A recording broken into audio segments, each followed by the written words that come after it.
Mom, who was the biggest influence in your life?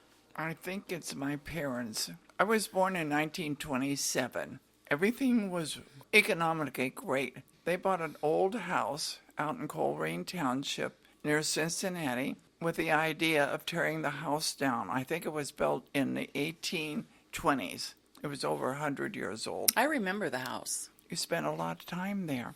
No inside plumbing. We got a water from a well. We had an outdoor bathroom or toilet or privy. An outhouse. Okay, an outhouse. And we used to have a stove in the dining room and a stove in the living room. And then 1929 came, the Depression, and my parents got 10 cents on the dollar of the money they had saved. And so we were dirt poor, really poor. They also, 1929, mother finds out she's pregnant. So I have a sister born in 1930. Everything was going pretty good. My dad was still working. I do have a picture of the old pickup truck that he was driving. I was sitting in it, and he worked until about 1935. My dad was injured on a job, and he had serious back problems. Didn't have a lot of food, had a lot of vegetables, I have to qualify that, but no meat. And there weren't the social... You grew the vegetables, didn't you? We did grow the vegetables ourselves, and Mother canned them, and we kids worked in the garden, which is one reason I said I'll never plant a garden. I never did. I started working in the greenhouses, bundling spinach. And we were like 12, 13 years old, but no law prevented us. We used to get a nickel a bundle, which mounted up rapidly. I went to work at Procter & Gamble. They were very generous with our family because the mortgage was with the building and loan, and Procter & Gamble took the mortgage over on the house until things got better. What was your joy? Mine? I'm really glad that we worked things out between us. You were what? I'm glad that we worked things out between us. Yeah? When Scott died, though, we were able to gel and become cohesive and love each other and get along. Scott was so sad.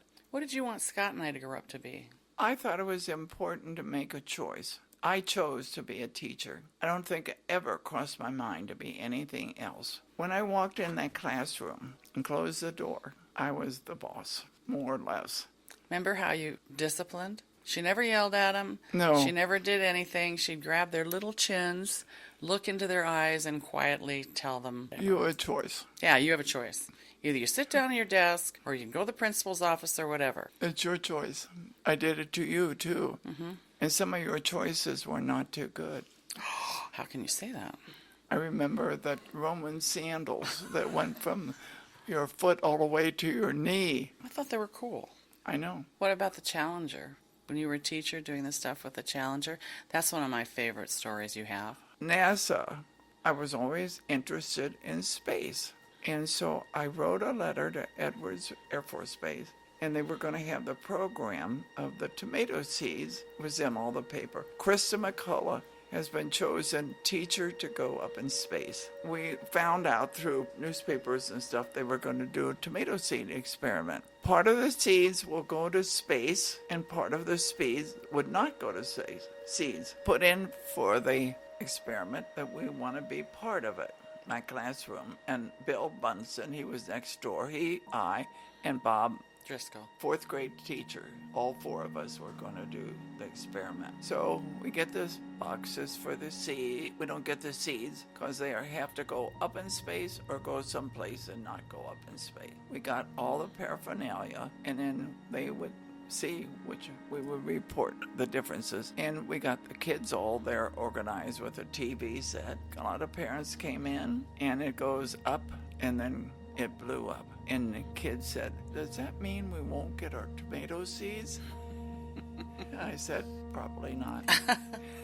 I was crying. The kids were crying. They had no concept. They kept saying, "Well, the parachutes will open." And I said, "No, they won't open." They said, "Well, they'll send out boats to get them, rescue." We said no. And they couldn't get the idea that they were killed immediately. They didn't get it. And so I got crying children. And no tomato seeds. Me crying, parents crying, and it kind of ruined the whole day. I mean, it's just amazing. But I do remember that day.